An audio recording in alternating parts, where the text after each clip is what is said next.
नमस्कार आदरणीय दर्शक, आजको जनता जान्न चाहन्छन् कार्यक्रममा हामी सरकारले भन्यो गाडी कुदाउनु पर्छ सडकमा सार्वजनिक यातायात, तर आज चलेन। सरकारको निर्णय किन यातायात व्यवसायीले मानेनन्? आजको कार्यक्रममा हामी यसबारे पनि गहिरोमा गएर समीक्षा गर्दैछौँ र आन्तरिक उडान पनि हुन सकेन।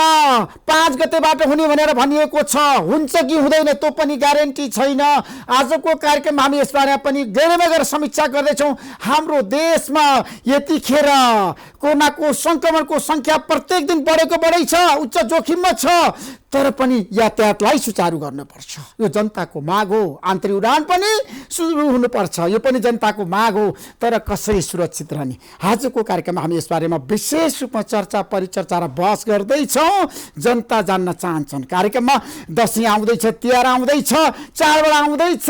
नेपाली जनता यसपटक घरमा जान सक्छन् कि सक्दैनन्? आफ्नो घरमा गएर दशैं मनाउन सक्ने वातावरण छ कि छैन? यातायात साँच्चीकै सुरक्षित हुन्छ कि हुँदैन? सार्वजनिक यातायात सबैको ध्यान त्यतातिर केन्द्रित भएको छ। त्यसैले आजको कार्यक्रममा हामी यसबारे पनि गहिरोमा समीक्षा गर्दैछौँ। तपाईँहरू सबैलाई थाहा छ, वामदेव गौतम राष्ट्रिय सभाको सांसद बन्नुभएको छ। आज राष्ट्रपतिले उहाँलाई मनोनित गर्नुभएको छ। आजै उहाँले शपथ ग्रहण पनि गरिसक्नु भएको छ। अब वामदेव गौतम उप प्रधानमन्त्री अर्थमन्त्री बन्ने पक्का हो त? साँच्चीकै उहाँ सरकारमा कहिले इन्ट्री हुनुहुन्छ? वामदेव गौतम राष्ट्रिय सभाको सांसद मात्रै बन्ने कि मन्त्री पनि बन्ने? यतिखेर बहस सुरु भएको छ। आजको कार्यक्रममा हामी यसबारे पनि विशेष रूपमा चर्चा गर्दैछौँ।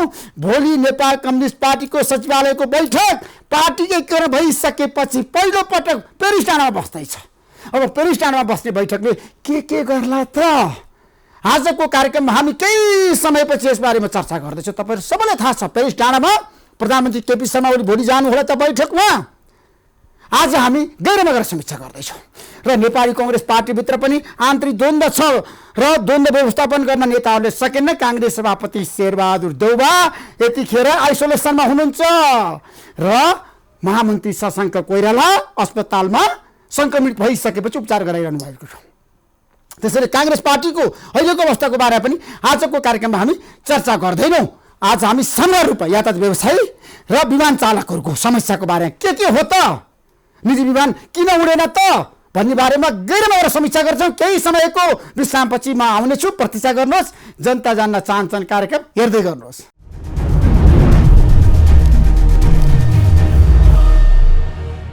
यतिखेर हाम्रो बिचमा जनता जान्न चाहन्छन् कार्यक्रममा वरिष्ठ उपाध्यक्ष हुनुहुन्छ विजय बहादुर स्वारजी। आजबाट यातायात सुचारू भयो? ठ्याक्कै भन्नुहोस्। प्रधानमन्त्री धन्यवाद, तपाईँले बोलाइदिनु भयो, समय दिइदिनु भयो। पहिला कुरा त के हो भन्दाखेरि यो 6 महिनापछिको ओपन भएको हो। अहिले पनि केही कुराहरू अन्युअल छ। त्यसमाथि पनि पहिला सुरु त के भन्दाखेरि आज हाम्रो चाहिँ विश्वकर्मा पूजा, त्यसको सबैलाई शुभकामना पनि टक्राउन चाहन्छु। व्यवसायी मजदुर सबै विश्वकर्मा बाबाले यो कोभिडबाट पार लगाउने काम पनि गरून्, आर्थिक रूपमा उन्नति पनि होस्, स्वास्थ्य पनि सबैको सबल होस्, त्यो शुभकामना दिन चाहन्छु। र त्यही मैले किन जोडेँ भन्दाखेरि त्यही कारणले हाम्रो कस्तो भने परम्परागत रूपमा के छ भने आज हामी हाम्रा सवारी साधनलाई पूजा गर्छौँ। पूजा गरिसकेको कारणले गर्दाखेरि परम्परागत रूपमा पूजा गरेको गाडी हतपत सडकमा निकाल्दैनौँ। तर पहिला तपाईँ निकाल्नुहुन्थ्यो, गाडी चल्थ्यो, पूजा गरेको एकदम कम चल्थ्यो, कम चल्थ्यो ऋषिजी। र अहिले चाहिँ के भन्दाखेरि यो तयारीमा पनि के भन्दाखेरि गभर्मेन्टकै न्युज पनि कन्फ्युज भयो। कहिले 5 गते भनेर आयो, कहिले 1 गते भनेर आयो, पब्लिक नै कन्फ्युज भएको अवस्था भयो। तर महासङ्घले सम्झौता गरेको होइन सरकारसँग आजबाट चलाउने भनेर? हिजो भर्खर हामीसँग कुरा भयो अनि सहमति भएको नि त सरकार तपाईँको बिचमा आजबाट गाडी कुदाउने 100% सार्वजनिक यातायात देशव्यापी रूपमा सुचारू गर्ने सञ्चालन गर्ने। तर तपाईँले किन गर्नु भएन? के कारणले गर्नुभयो? मैले अनुरोध गरेँ, नगरेको होइन। मैले अहिले पनि भने चाहिँ विश्वकर्मा पूजा होइन, विश्वकर्मा पूजा तपाईँले बिहानै गर्नुभएको थिएन? बिहान गरे पनि यस्तो छ कि जी यो धार्मिक परम्परा छ, गाडी चलिसकेपछि चाहिँ पूजा गरेको चिजलाई त्यो दिन हतपत चलाउँदैनन्। के एकाध मान्छेले चलाउलान्, तर के हो भने यो तयारी नै नपुगेका कारणले गर्दाखेरि फेरि हामी मात्र तयार नभए होइन, प्यासेन्जर पनि त हुनु पऱ्यो नि त। प्यासेन्जर पनि तयार हुने हो।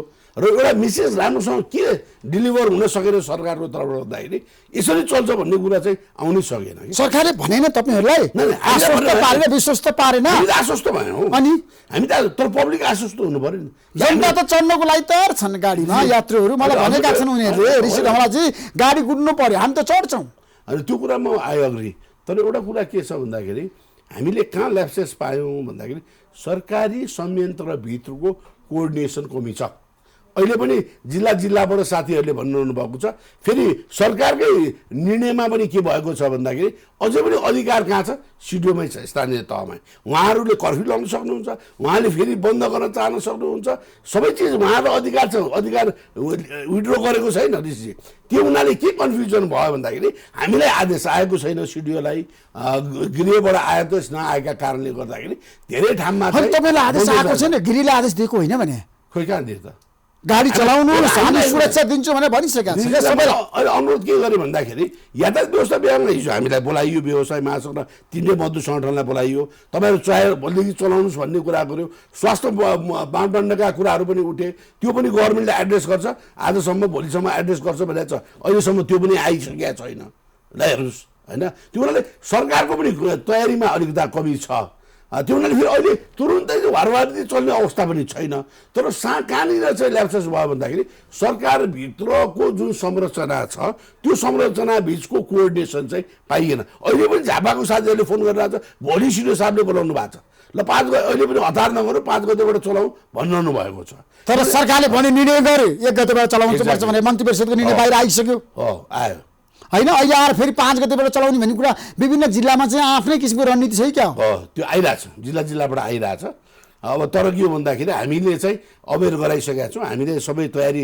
उपस्थित फेरि सबै गाडी अहिले पहिला जस्तो चल्ने पनि होइन र अहिले नागरिक पनि चाहिँ अब तपाईँ हामीले अहिले घुम्न जाउँ भनेर पोखरा पनि जाँदैनौँ हामी किन भन्दा कामका विशेषले होइन तर कामका विशेषले घर फर्किने मान्छेहरू धेरै छन् मेची महाकाली तपाईँलाई थाहा छ समस्यामा छ त्यसमा मैले डाउट गर्न तर हिजोको अवस्था जस्तो चाहिँ हुँदैन जुन चाहिँ छ तर के होला त्यसलाई कसरी म्यानेज गर्ने भनेर हामीले के सल्लाह दियौँ हिजो सरकारलाई भन्दाखेरि यातायात मन्त्रालयमा यसलाई चाहिँ माइक्रो म्यानेजमेन्ट गरौँ अब यसको व्यवस्थापनलाई सूक्ष्म तरिकाबाट व्यवस्थापन गरौँ त्यो भनेको के हो भन्दाखेरि चाहिँ स्थानीय तहमा सिडिओको छँदैछ त्यहाँ पनि यातायात व्यवसाय राष्ट्रिय महासङ्घ तिनटै मजदुर सङ्गठन स्वास्थ्यको प्रतिनिधि ट्राफिक पुलिस के संयन्त्र चाहिन्छ त्यो संयन्त्र तयार पारौँ अब किनभने भोलिको नै कोभिड हट्नेवाला त छैन यो कति वर्ष जाने हो कि 2 वर्ष जाने हो कि त्यो उनीहरूले एउटा संयन्त्र बनाइदियो भने दीर्घकालीन रूपमा त्यो संयन्त्रले काम गर्छ एउटा स्थानीय तहमा अब अर्को भनेको प्रदेश सरकार छ नि त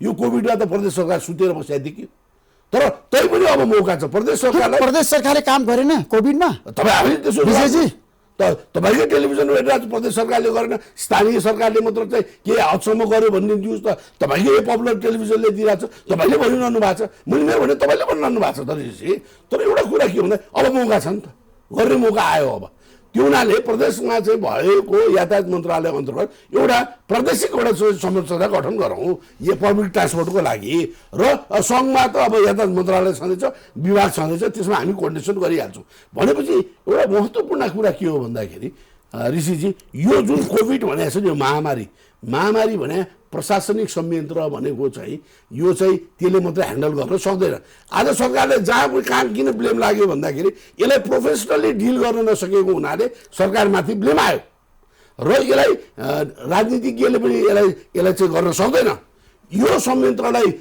चाहिँ म्यानेज गर्नको लागि कुनै सक्छ भन्दाखेरि यसको एक्सपर्ट भनेको यो त युद्ध स्तरमा चाहिँ होइन सरकारले भनिरहेको छ हामीले राम्रो काम गरिरहेछौँ जनताको मन जितिरहेछौँ होइन सुरक्षाको प्रत्याभूति दिइरहेछौँ कोभिडबाट बचाउनको लागि सबै संयन्त्र परिचालन गरिरहेछौँ र सरकार भनिरहेको छ तपाईँ भन्नुहुन्छ सरकारले राम्रो काम गर्न सकेन मैले तपाईँले प्रतिप्रश्न गरेँ तपाईँ सन्तुष्ट हुनुहुन्छ तपाईँ भन्नुहोस् न होइन हामी त छैनौँ हामी त पुरै भनेको छौँ हामी त छैनौँ सरकारले गर्नुपर्ने तत्त कामहरू वैशाख 21 गतेबाट हामीले भनिरहेछौँ नेपाल यातायात व्यवसाय महासङ्घ र त्यो ट्रेड युनियनले सरकारलाई के भनेको भन्दाखेरि अब यो हुनसक्छ है फर्दर त्यो हुनाले वैशाख 1 गते हामीले रिटर्न दियो खोइ कहाँ गयो त होमवर्कै हुन सकेन त्यो हुनाले मैले अहिले अनुरोध गरेको कुरा के हो भन्दाखेरि यस्तो चाहिँ भयावह अवस्थामा यस्तो पेन्डेमिकमा चाहिँ के हुनु पर्यो भन्दा प्रोफेसनली काम हुनु पर्यो यो कुर्सीमा बसेर मन्त्रीज्यूले भाषण दिने होइन, यो व्यवस्थापन हुँदैन। मन्त्रीज्यूहरू पोलिटिकल चाहिँ अङ्गहरूले के गर्नु पर्यो, त्यसलाई सहयोग गर्नु पर्यो, त्यसलाई आर्थिक भौतिक के सहयोग गर्नुपर्छ, कानुनी सबै त्यो तयार पारिदिनु पर्यो। र यो काम गर्ने भनेकै कसले हो भन्दाखेरि आर्मी पुलिस सशस्त्रले गर्ने हो। त्यसमा अब नेपाली सेना परिचालित हुनुपर्छ अब तपाईँको माग हो, यातायात व्यवसायीको माग हो। कुन हदसम्म परिचालन गर्ने त्यो आफ्नो क्राइटेरिया होला। अस्ति चाहिँ सिएनसीले उहाँले पनि बोल्नुभयो, सरकारले चाहन्छ समुद्र भने हामी त तयार छौँ, we are ready for move to serve the country भनेर उहाँले भन्नुभएको छ त। अब सर्भ गर्ने बेला आइसक्यो ऋषिजी, अहिले पनि यही पुरानो चाहिँ परम्परागत रूपमा चाहिँ हामी गर्छौँ भन्ने कुराले हुँदैन। अब सिरियसली सरकारले यो बारेमा सोच्नुपर्छ र सबै निजी क्षेत्र पनि यो कुरामा ध्यान दिनुपर्ने अवस्था आयो। आज सरकारको यातायातको कुरा गर्ने हो भने 1 रुपियाँ पनि सरकारको लगानी छैन। यसमा 10 खरबको लगानी छ, त्यो जनताको पैसा छ। हाम्रो 30% हाम्रो निजी लगानी होला भने ब्याङ्कको पैसा 70% छ जी। त्यो भनेको त जनताको पैसा 10 खरब रुपियाँ छ जी। यो डुबिसक्यो, भेन्टिलेटरमा गइसक्यो सार्वजनिक यातायात। कहाँ त्यस्तो सहज रूपमा छ र? यो त खालि के भन्दाखेरि अब चल्छ भन्ने एउटा आशाको बिन्दु मात्र हो। हेर्नु, आशाको बिन्दु पलाएको छ, व्यवस्थापनमा सरकार चुकेको छ, तपाईँले भनिरहनु भएको छ। अब चाहिँ वर्कआउट गर्नु पर्यो, अब गर्नु पर्यो, अझ पनि मौका छ। म केही समयको विश्रामपछि पुनः आउनेछु। प्रतीक्षा गर्नुहोस्, जनता जान चाहन्छन् कार्यक्रम हेर्दै गर्नुहोस्।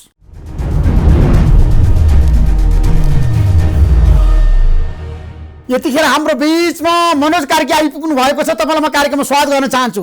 वायु सेवा सञ्चालक सङ्घको महासचिवजी, तपाईँले आजबाट किन विमान चलाउनु भएन? के कारणले भन्नुहोस् त? सरकारले भनेको कुरा तपाईँले किन नमानेको? हामीले सरकारले भनेको कुरा नमानेको होइन। हामीले सरकारले अब आन्तरिक विमान सेवा सञ्चालन गर्ने जुन अब सुरु गर्ने उहाँले निर्णय गर्नु, त्यसको लागि हामीले स्वागतै गरेको र हामीले यो सञ्चालन हुनुपर्छ भन्ने माग चाहिँ हाम्रो 3 महिना अगाडिदेखिको, हामीले आजको डेटमा होइन, हामी 3 महिना अगाडिदेखि 3 महिनादेखि माग गर्ने, अनि सरकारले भन्दा आजबाट नचलाउने होइन। आन्तरिक उडान यसरी बुझौँ हजुर यसलाई। मनोजी हजुर के बुझौँ भने हामीले जब हामी सञ्चालन गर्ने अवस्थामा छौँ भन्दाखेरि के कन्डिसनमा सञ्चालन गर्न सक्ने अवस्थामा छौँ भन्ने कुराहरू चाहिँ उहाँहरूलाई हामीले पटक पटक उहाँसँग छलफल गरेर हामीले एउटा अग्रिमेन्टमा आएको थियौँ। यो कन्डिसनमा हामी सञ्चालन गर्न सक्ने अवस्थामा छौँ भनेर। जब त्यो सञ्चालन गर्न सक्ने जुन हामीले राखेको कन्डिसनहरू मिट भएन, तर हाम्रो एउटा के आग्रह रह्यो भने, र पहिला ऋषिजीलाई पनि ज्ञात होला, जुन बेलामा यो न्युज ब्रेक भयो कि अब डोमेस्टिक अपरेसन सुरु हुँदैछ भनेर असोज 5 गते भनियो अनअफिसियल्ली। तर क्याबिनेटको डिसिजन पढ्दाखेरि के भनेर आयो भने असोज 1 गतेदेखिबाटै सञ्चालन गर्न पाइने र भाडाको हकमा चाहिँ मन्त्रालय र सिभिल एभिएसनले मिलेर तय गर्ने भनेर आयो।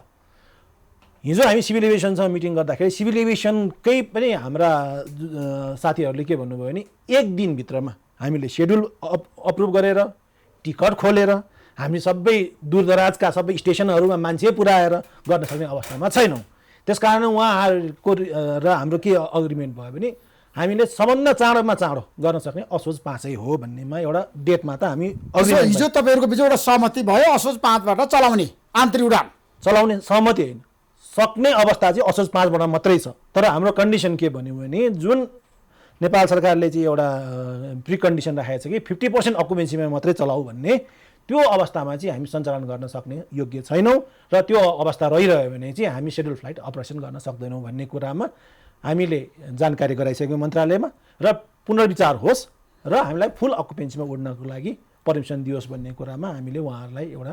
अनि तपाईँले किन शर्त राख्नुभयो भन्नुहोस् त? हामीले राखेको शर्त होइन। आज नेपाली जनता घर पुग्न चाहन्छन्, त्यसमा त मेरो तपाईँसँग फुल अग्रिमेन्ट हजुर। जहाँ चढ्न चाहन्छन्, जहाँ चढ्न चाहँदाखेरि अहिले चल्तीकै रेटमा चढ्न पाउन् भन्ने हाम्रो कुरा हो। सरकारले के भन्यो भने अप्पर लिमिट या बढाएर लिऊ भने हामी लिने अवस्थामा छैनौँ। तपाईँ भाडा वृद्धि नगर्ने? हामी वृद्धि नगर्ने। हामीलाई के कारणले भन्नु त? जनता जान चाहन्छ, यता त व्यवसायीहरूले त गरे भाडा वृद्धि, हामीले किन हामीले भाडा वृद्धि गरेर सरकारले दिएको, हामीले किन वृद्धि गर्दैन भने अहिले तपाईँले अन्तर्राष्ट्रिय प्रचलन हेर्नुभयो भने पहिला त एउटा कुरा के याद गरौँ भने इसीजी, संसारभरि के भयो भने यो कोभिड पेन्डेमिकमा हामी मात्रै एउटा यस्तो देश रह्यौँ जुनले चाहिँ डोमेस्टिक एयर ट्राभल सबभन्दा लास्ट खोल्यो।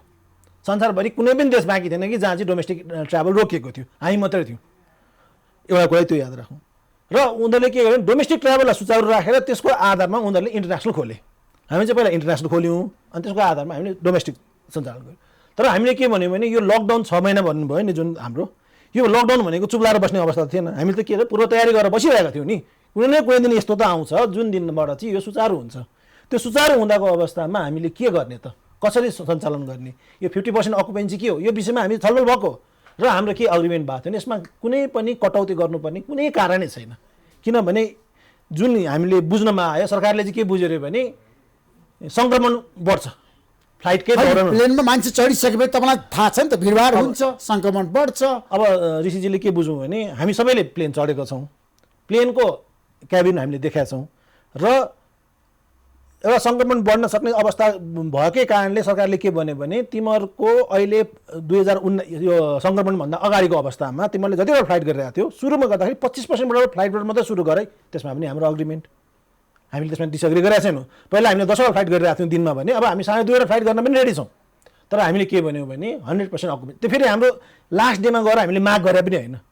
3 महिना अगाडिदेखि सिभिल एभिएसन छ र मन्त्रालय, Nepal tourism board, Nepal planning कमिसनसँग 50% यात्रु राख्दा तपाईँलाई के घाटा हुन्छ भन्नुहोस् त? घाटा होइन हजुर, यो लागत पनि नउठ्ने भएको। कसरी जस्टिफाई गर्नुहोस्? जस्तो 50% तपाईँले राखेर, जनता राखेर, यात्रु राखेर होइन प्लेन उडाउँदाखेरि तपाईँलाई कति घाटा हुन्छ ल भन्नुहोस्? अब घाटा के हो भने ऋषिजीले के बुझौँ भने र जनताले पनि यो के बुझौँ भने एयरलाइन्स कसरी अपरेसन गर्छ भने एउटा एयरक्राफ्टको जति क्यापेसिटी छ त्यो क्यापेसिटीमा 70% मिनिमम 70% यात्रुले यदि यात्रा गरेमा बल्ल हाम्रो लागत कस्ट उठ्छ। प्रफिटको यहाँ कुरै छैन। यो 2020 भनेको प्रफिट कमाउने इयर होइन, यो सर्भाइभलको इयर हो। त्यस कारणले हामी सर्भाइभ हुन चाहन्छौँ। त्यस कारणले हामीले के भन्यो भने लागत उठाउन चाहन्छौँ।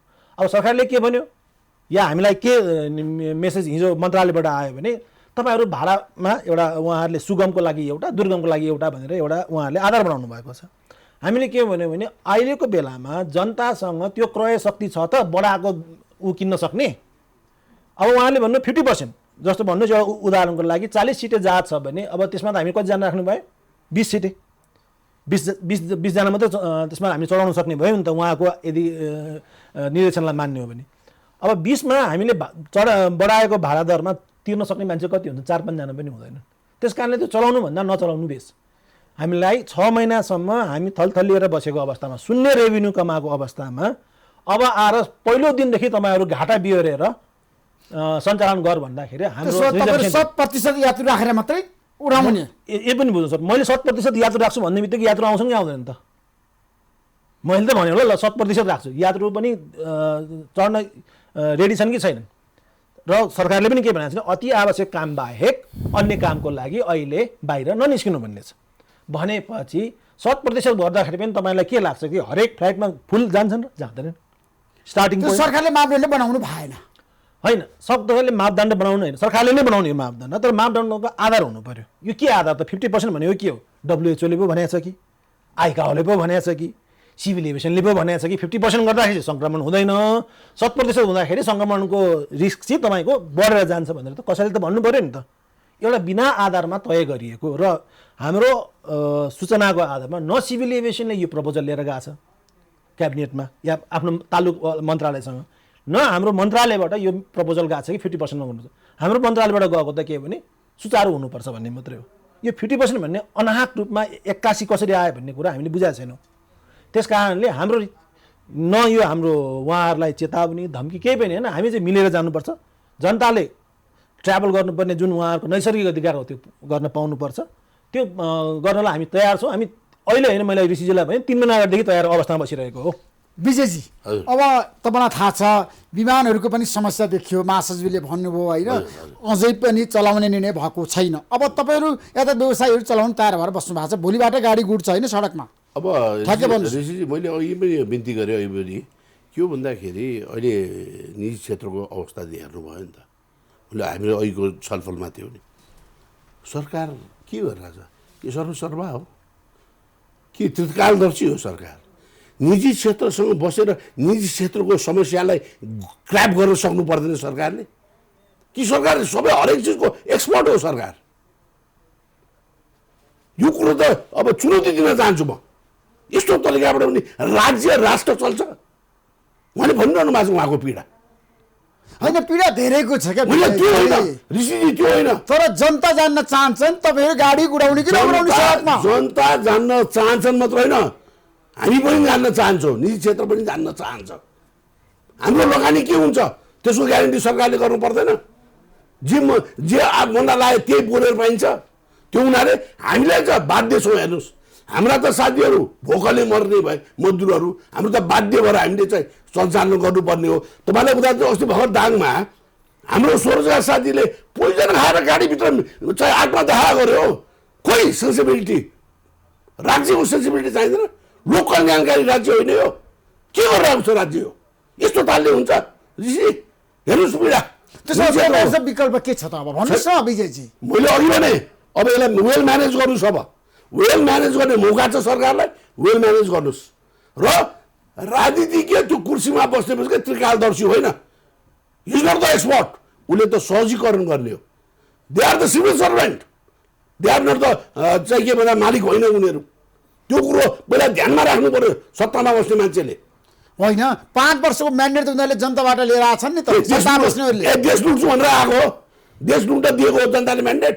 नागरिकलाई सडकमा छोडेर चाहिँ आफू सत्ताको कुर्सीमा खेल्नको लागि मात्र नागरिकले भोट दिएको हो। के गर्न दिएको नागरिकले भोट? दुई तिहाईको बहुमत के गर्न दिएको यो सरकारलाई?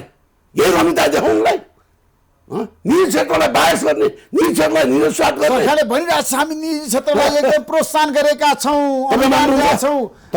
भनिरहेको छ। मौद्रिक नीतिमा चाहिँ हामीले धेरै सुविधाहरू दिएका छौँ। पाएँ, हामीले बहुत पाएँ मौद्रिक नीतिमा पाएर अहिले हामी रिलिफ भएर भेन्टिलेटरबाट निस्केर अब सडकमा कुद्ने अवस्था आयो।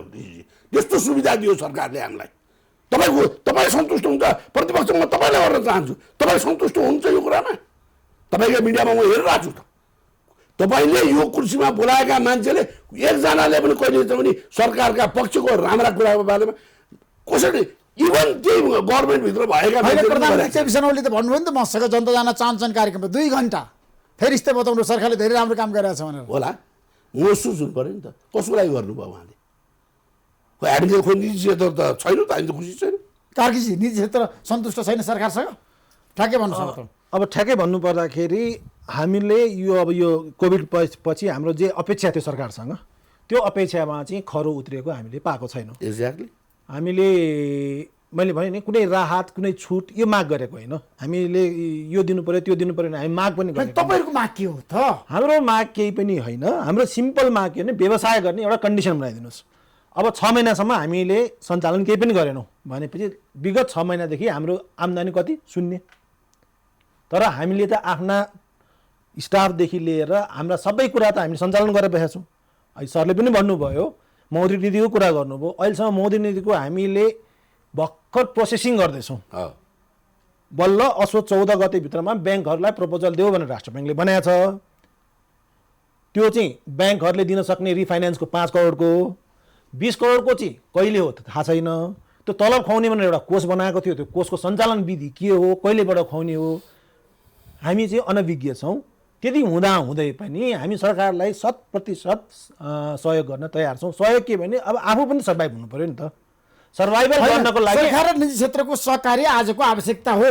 आज मात्र होइन, सधैँको आवश्यकता हो। त्यसो सरकारले तपाईँलाई उपेक्षित गर्यो भन्ने तपाईँहरूको भनाइ र निष्कर्ष हो। हाम्रो भावनै बुझेन सरकारले। उपेक्षित भन्दा पनि कसरी भने हाम्रो समस्या के हो, समस्याको चुरो के हो, चुरो बुझेन। तपाईँहरूको समस्या के हो त आजको दिनमा? भन्नुहोस् त। आजको दिनमा हाम्रो क्यास फ्लो 0 छ। हामी सञ्चालन गर्न सक्ने अवस्थामा छैनौँ। अब जुन आज 1 गतेबाट के लामो दूरीको यातायात र यो डोमेस्टिक अपरेसन सुरु गर्ने भन्यो, त्यसबाट त हामी त उत्साहितै भएको थियौँ। ल एटलिस्ट अब त अपरेसन सुरु हुने भयो। हामीलाई पनि थाहा छ सुरुमा एकैचोटि 81 हाम्रो अकुपेन्सी त्यसरी बढ्नेवाला छैन, रेभेन्यू पहिला जस्तो आउनेवाला छैन। तर एटलिस्ट क्यास फ्लो त सुरु हुनेवाला छ। त्यसमा पनि कन्डिसन लगाइदियो। त्यो कन्डिसन पनि ल स्वास्थ्य विज्ञको आधारमा साँच्चै नै रिस्क भएको भए हामी पनि त यो कोरोनाले एक ठाउँबाट अर्को ठाउँमा सार्न त हामी चाहँदैनौँ नि। यदि त्यो हो र उहाँको विज्ञहरूले भनेको कुरा हो र हामीसँग छलफल गरेर हामीलाई कन्भिन्स गरेको भए त हामी पनि मान्थ्यौँ नि। ए हो यो त रिस्की कुरा हो, 50% गर्दाखेरि चाहिँ रिस्क छैन है। यो हुँदै नभएको कपोकल्पित कुरा गरेर 50% भन्ने यो कहाँबाट आधार आयो? तर जनस्वास्थ्य विदहरूको भनाइ छ नि त, सामाजिक दूरी राख्नै पर्छ, मास्क लगाउनै पर्छ। अनि हामी तपाईँ ऋषिजीले के गर्नु भने अब मलाई यो लामो दूरीको यातायातको प्रोटोकल थाहा भएन। तर आजको पत्रिकामा उहाँले डिसइन्फेक्ट बसहरू गरेको मैले ऊ त हेरेँ, तस्बिर हेरेँ। हाम्रो प्रोटोकल के छ भने हजुरको एयरपोर्टको ढोकामा पुगेदेखि प्लेनबाट आफ्नो सामान लिएर एयरपोर्टबाट बाहिर ननिस्केसम्म कसरी हुन्छ? WHO ले भनेको आइकाओको गाइडलाइन्स, मास्क लाउनै पर्छ, पब्लिक कमन प्लेसमा सामाजिक दूरी हुनैपर्छ। हामीले सबै गरेको छौँ। र अहिले ऋषिजीलाई पनि मैले भने एयरपोर्टको जति क्यापासिटी छ 1 घन्टामा 300 यात्रुभन्दा बढी नगर्ने है भन्ने, त्यसमा पनि हामी रेडी छौँ त। हामीले सरकारलाई यो कुनै अहिलेको बेलामा हामीले यो गरे त्यो गर्दैन। हामीले सरकारसँग तपाईँहरूको असहमति भनेको 50% मात्रै हो, अरू कुरामा केही पनि होइन। हाललाई त्यति मात्रै हो। त्यति मात्रै हो। अहिले होइन, म्याक्रो लेभलमा त धेरै छ। अहिले आजको डेटमा तपाईँले जुन सोध्नुभयो नि, आजबाट किन प्लेन उडेनन्, जनताले किन चढ्न पाएनन् भन्ने कुराको हकमा चाहिँ आजबाट नउडाउनुको कारण चाहिँ त्यति मात्रै हो। तर अब यति मात्रै मेरो समस्या हुनु, यो बाहेक अरू केही पनि समस्या होइन भन्ने कुरो चाहिँ होइन। किन यसलाई मैले फर्दर भने, किनभने आजबाट यदि सञ्चालन या असोजपातको चाहिँ कुनै दिनबाट जुनबाट हाम्रो मागलाई सम्बोधन हुन्छ, सञ्चालन हुन्छ, सञ्चालन भएपछि नि हामी पूर्ववत अवस्थामा आउन त हामीलाई 2 वर्ष लाग्छ, मिनिमम 2 वर्ष लाग्छ 2019 को रेभिन्यू लेभलमा पुग्नलाई। त्यति बेलासम्म त हामीलाई त संरक्षण त गरिदिनु पर्यो नि। विजयजी, अब यातायात व्यवसायीहरूको एउटा मत छ आजको दिनमा अहिलेको अवस्थामा यात्रुहरूलाई चढाउने, गाडी गुडाउने, अब तपाईँहरू कसरी सुरक्षित गर्नु छ यात्रुहरूलाई भन्नु त बसभित्र? अब यस्तो मापदण्ड के छ? स्वास्थ्य मापदण्ड त मलाई अहिले पनि भने हामीले भदौ 1बाट स्टार्ट गर्ने भनेर हामीले तयारी अवस्थामा थियौँ। अब यो त के भने हात्ती आयो फुसा, यो पनि त्यही हुने हो कि भन्ने डर लागिरहेको छ मलाई। ठ्याक्क चलाउने फेरि बन्द गरिदिने, अब त्यसरी हुँदैन ऋषिजी। हामी सिरियसली अब चाहिँ कहिल्यै बन्द गर्नु भएन होइन? अब गर्नु भएन। महामारी आयो, ठुलो सङ्कट आयो, महासङ्कट आयो, मान्छेहरू मर्न थाल्यो भने के होइन? ऋषि उदाहरण छ त, विश्वमा बन्दै नगरे देश पनि त कोभिडबाट कोप गर्न निस्किएको अवस्था छ नि त। राम्रो चाहिँ सिकाउँ न बाबा, सबै मै जान्ने मै बुझ्ने, त्यो प्लिज त्यो छोडिदियो, सहकार्य गरौँ। निजी क्षेत्र कुनै राजनीतिक दल होइन, लगानी गरिरहेछ, यसको सम्मान गरौँ, श्रमको सम्मान गरौँ, लगानीको सम्मान गरौँ। निजी क्षेत्र चलायमान भएन भने राज्य चल्छ?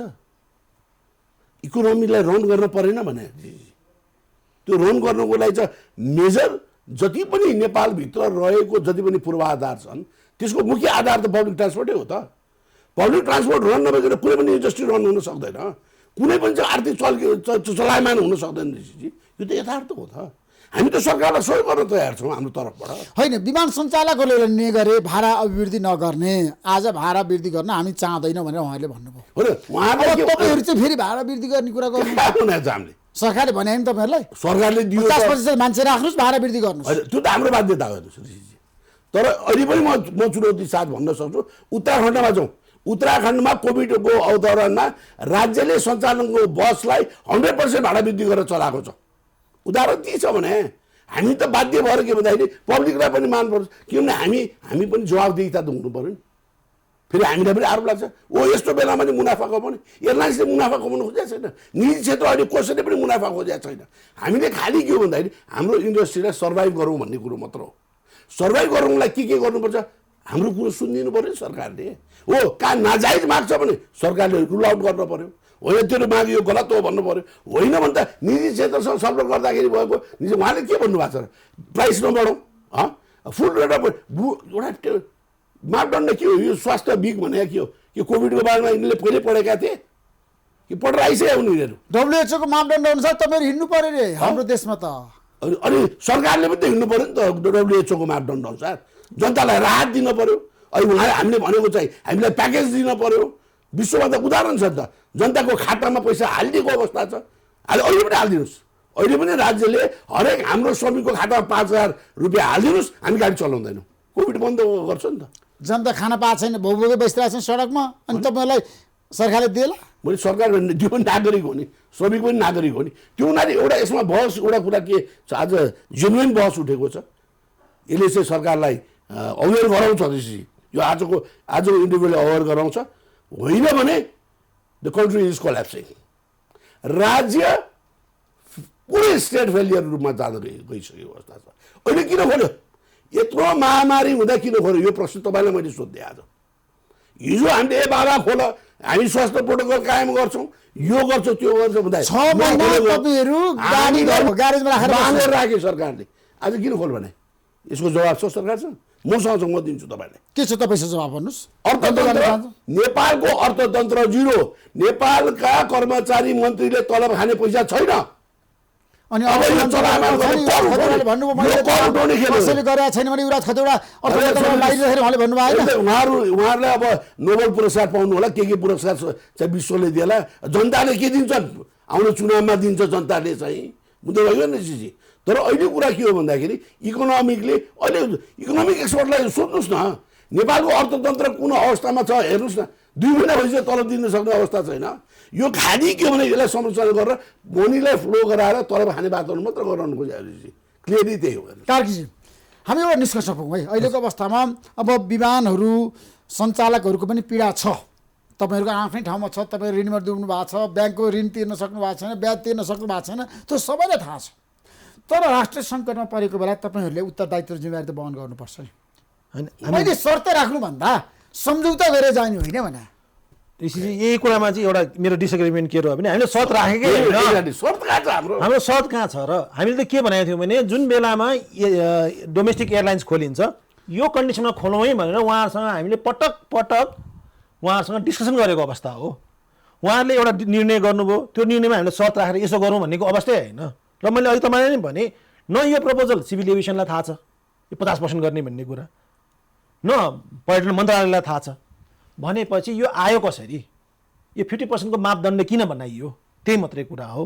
र अहिले तपाईँले भन्नुभयो नि महामारी बढ्यो, यो बढ्यो, ऊ बढ्यो भने हामी पनि जनता हो, महामारी बढ्यो चाहिँ हामीलाई चाहिँ छोड्छ त? हामी पनि त पर्न सक्छौँ, हामी पनि त्यो विषयमा त हुँदाखेरि तपाईँलाई थाहा छ महामारी त बढ्छ होइन। त्यो महामारीलाई कम गर्न जनतामा सचेतना छैन। WHO को अघि जुन तपाईँले कुरा गर्नुभयो नि त्यसको 100% प्रोटोकल एयरलाइन्सको एभ्री मेम्बर अर्गनाइजेसनले फलो गरेका छन् र सिभिल एभिएसनलाई त्यसको गर्छ, मोनिटर गर्छ कि भएको छ कि छैन। हामीले एसओपी बनाएको छौँ कि यो एसओपी लगेर सिभिल एभिएसनलाई दिएका छौँ कि यो आधारमा हामी फ्लाइट गर्छौँ है भने त्यो अप्रुभ एसओपीमा हामीले 100% अकुपेन्सीमा उडाउँ भन्दाखेरि 50%मा गर्नु चाहिँ त्यति तर्कसङ्गत भएन। तर्कसङ्गत त्यसको कुनै पनि आधारै भएन। अब भोलि कसैले भन्ला 40%मा गरे किन नहुने, 25%मा गरे किन नहुने, एकजना मात्रै गऱ्यो भने सबभन्दा कम होला रिस्क। त्यसो तपाईँहरूको माग चाहिँ चितवन, सिमारा, पोखराको लागि चाहिँ 100 नै चाहिनु पर्छ होइन, 100 नै चाहिन्छ। 100 चाहिन्छ, मैले चाहिन्छ भने त यात्रु आउँदैन नि हजुर, पब्लिक पनि आउनु पर्यो नि। मैले के भने हामीलाई तपाईँले चाहिँ एउटा यो यसरी खोलिदिनुहोस् कि ताकि हामी सर्भाइभ हुन सकौँ अहिलेलाई इमिडिएटलीलाई।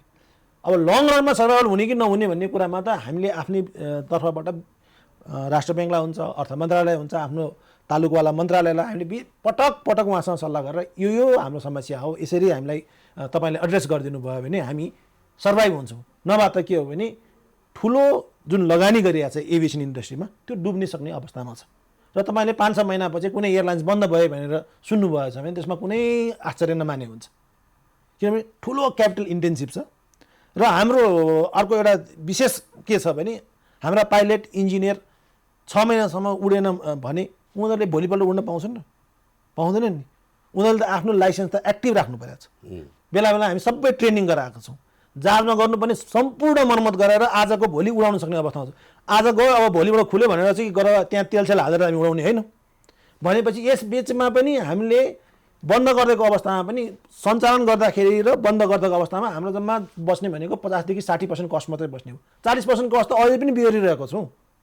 अब असोज मसान त आउँदैछ, अस्ति असार मसान त सरकारले सहुलियत दिएको कुरा त बाहिर आयो नि त। पर्यटन मन्त्रालयले तपाईँहरूलाई सहुलियत केमा, पर्यटन मन्त्रालयले दिएको सहुलियतमा त हामीले अग्री गर्नुपर्छ। केमा दियो भने ल्यान्डिङ पार्किङमा सहुलियत दिएको छ, त्यहाँको एयरपोर्टको घर भाडाहरूमा सहुलियत दिएको छ।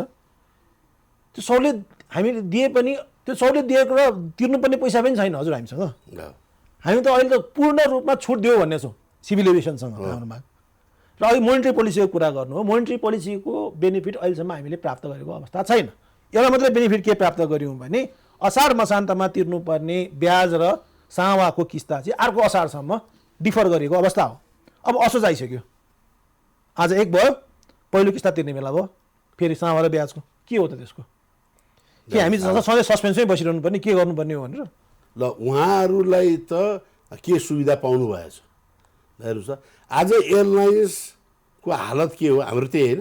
हामी 6 महिना हामीलाई कहाँ राख्यो गभर्मेन्टले मौद्रिक नीतिको कार्यविधिमा मध्यम प्रभावित रे के भने के मध्यम प्रभावित हो पब्लिक ट्रान्सपोर्ट अति जोखिम होइन यो मैले भने भेन्टिलेटरमा गइसक्यो सम्पूर्ण चाहिँ ट्रान्सपोर्टेसन अझै पनि मध्यम हामीले त उहाँलाई त धेरै सुविधा पाउनु भएछ हामीले ए बाबा उहाँले भनेको कर अब कर तिर्नु हामीले 2 वर्षको कर तिर्नु हामी यस्तो व्यवसाय हो हाम्रो नेपालमा हामी मात्र अग्रिम कर तिर्छौँ मुनाफाको कुरा छोडिदिनुहोस् दिदी हामीले अग्रिम कर तिरेर चल्ने भने नेपालमा एउटै मात्र संस्था निजी क्षेत्र हो त्यो भनेको पब्लिक ट्रान्सपोर्ट ल्याएर अब अहिले हामीले 2 वर्ष एकचोटि तिर्नुपर्ने बाध्य बनाएको छ सरकारले यस्तो पनि हुन्छ स्टेट राहत दिनु परेन तिर्दिन भने हो र हामीले कमाएर तिर्छौँ त तर त्यसलाई चाहिँ फ्र्याक्सन मिलाइदिनु पर्यो नि त स्केड्युल मिलाइदिनु पर्यो नि त त्यति पनि नगर्ने भने के अब एउटा निष्कर्ष निकाल्नु ठिक छ सरकारको कमी कमजोरी छ सुधार्नु पर्छ सरकारले आजको दिनमा गरिब असहाय दुखीलाई पनि हेर्नुपर्छ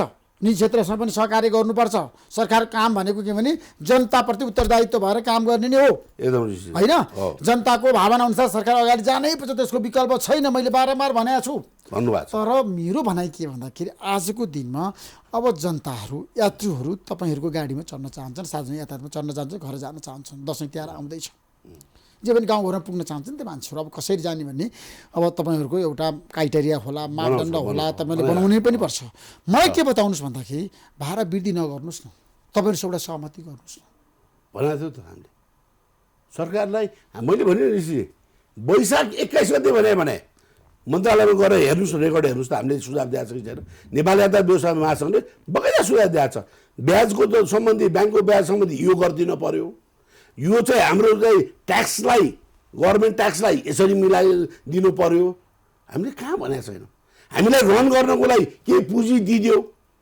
एउटा चाहिँ 25,000 देखि 5 लाखसम्मको एउटा चाहिँ पुनर्कर्जा दिइदियो भनेको छ अब उहाँले भने जस्तो बल्ल फारम भर्ने काम भइरहेछ अनि कहिले सञ्चालन हुन्छ ल हेर्नुहोस् अर्को कुरा तपाईँले महत्त्वपूर्ण कुरा के भन्दा तर सधैँ यही भन्दै रहँदाखेरि हामी पनि नागरिक हो नि त यो देशको हामी पनि रेस्पोन्सिबल त हुनु पऱ्यो नि त जवाबदेहिता त हामीले सरकार जवाबदेहिता भएन भन्दैमा निजी क्षेत्र चाहिँ जवाबदेहिताबाट पन्सिनु त पाउँदैन नि त हामी पनि त्यो हुनाले हाम्रो कुरा के भन्दाखेरि यसलाई मैले अघि पनि भने यसलाई माइक्रो म्यानेजमेन्ट गर्नु पर्यो भने हो गर्ने त त्यसको लागि त सबै मिल्नु पर्यो नि त हुन त भनिरहेको छौँ त हामी निजी क्षेत्र भने के हो भन्दाखेरि हामी अनपेड चाहिँ राष्ट्रको सेवक हौँ क्षेत्रमाथि पनि गम्भीर आरोप छ नि त खालि कमाउनुको लागि मात्रै काम कुन चाहिँ निजी क्षेत्रले भने खालि गर्नु मात्रै गर्छन् यदि निजी म गम्भीर आरोप छ है मैले तपाईँलाई भने राज्यले भनेको छ निजी क्षेत्रले सरकारलाई सहयोग गरेन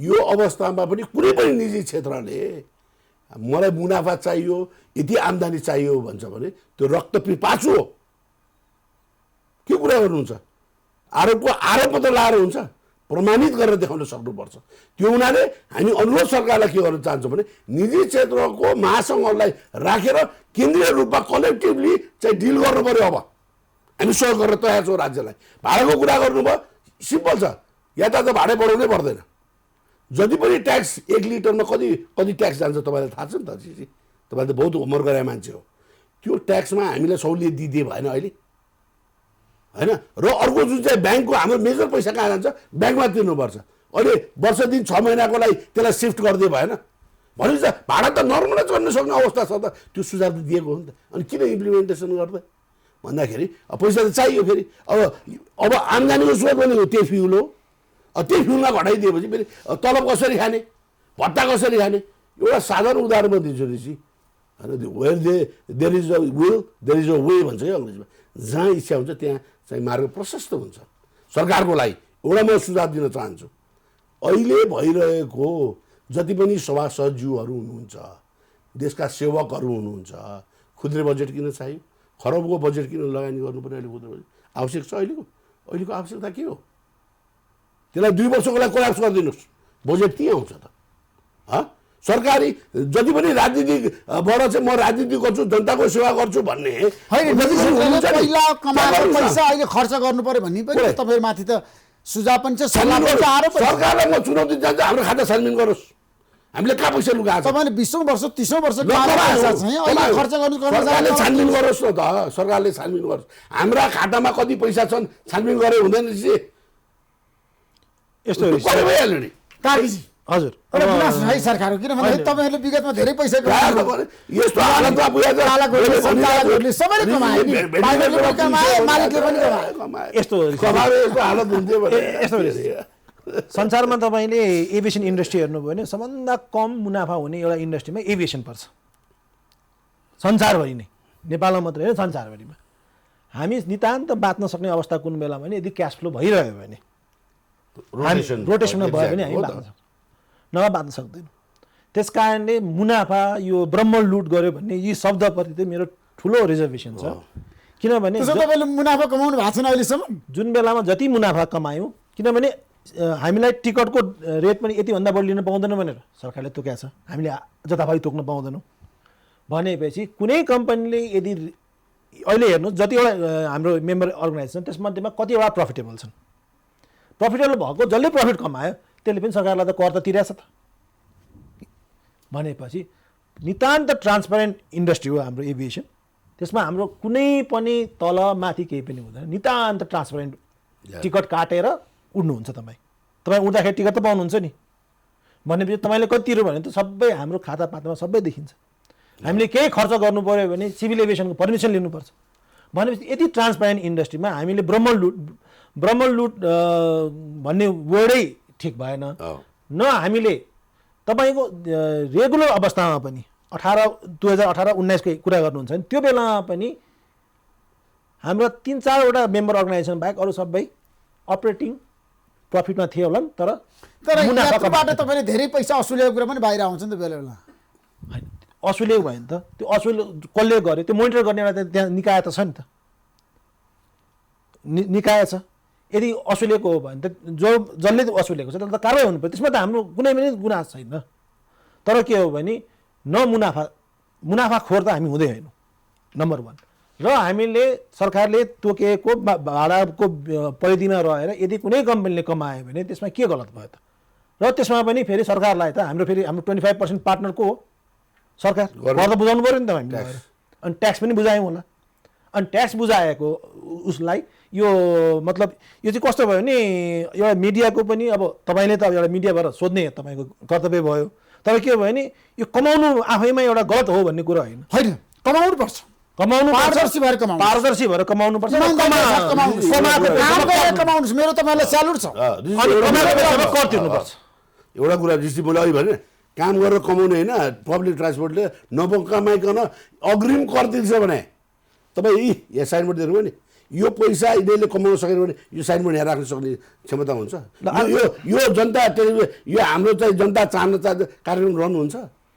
अर्को डिसिजन अहिले मैले सरकै कुरामा एड गरेँ, सर्वोच्चले के भन्यो भने लकडाउन अवधिभरिमा कर नतिरे पनि हुन्छ भने सर्वोच्चले रुलिङ त गरे हो नि। हो त, तर प्राइभेट इन्डस्ट्रीले के भन्यो त? सरकार गाह्रोमा छ, तिरौँ, सबैले तिर्यौँ त भनेपछि हामी सरकारलाई सहयोग, किनभने सरकारले राम्रोसँग सञ्चालन नगरिकन हामी बाँच्न सक्ने अवस्थै छैन।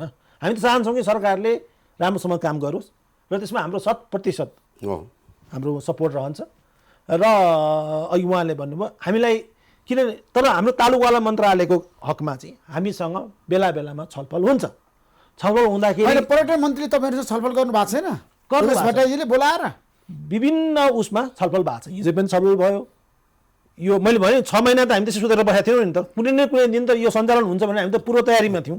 पूर्व तयारी यसरी गर्ने भने हामी सबै रेडी भएको अवस्थामा यो मन्त्रालयबाटै नगएको यो तपाईँको रेकमेन्डेसन यो 50% भनेर कहाँबाट आयो भन्ने कुरा मात्रै हो। उहाँले भन्नुभयो को विज्ञले त्यो आधारमा चाहिँ तय गर्यो त 50%? नारी उड्डयन प्राधिकरणले गर्यो होला। नारी उड्डयन प्राधिकरणले गरेर हामीसँग सल्लाह गरेर गर्थ्यो नि, उसले त लुकेर गर्नुपर्ने अवस्था त केही पनि थिएन नि त।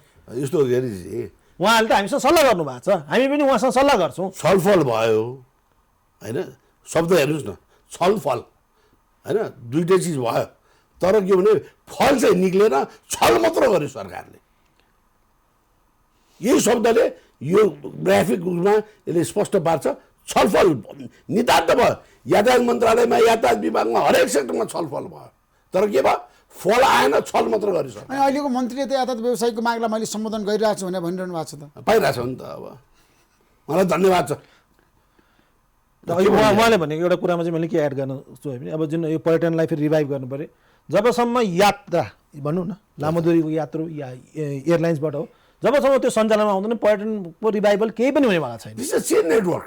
र हाम्रो त अझ के उहाँहरूसँग हाम्रो छलफलमा के कुरा गरेको थियो, जति सक्यो चाँडै एउटा प्रोटोकल गरेर विदेशी पर्यटकलाई पनि अब त बोलाउने बेला भयो। अब यो कोभिडबाट हामी डराएर भाग्ने होइन, यसमा बाँच्न सिक्नु पर्यो।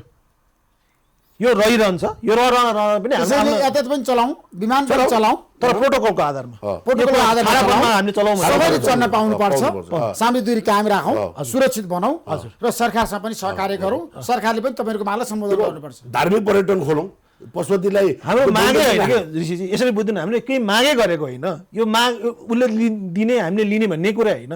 हामी त मिलेर यसरी जाँदाखेरि चाहिँ सरकारलाई पनि सजिलो हुन्छ, हामीलाई पनि सजिलो हुन्छ।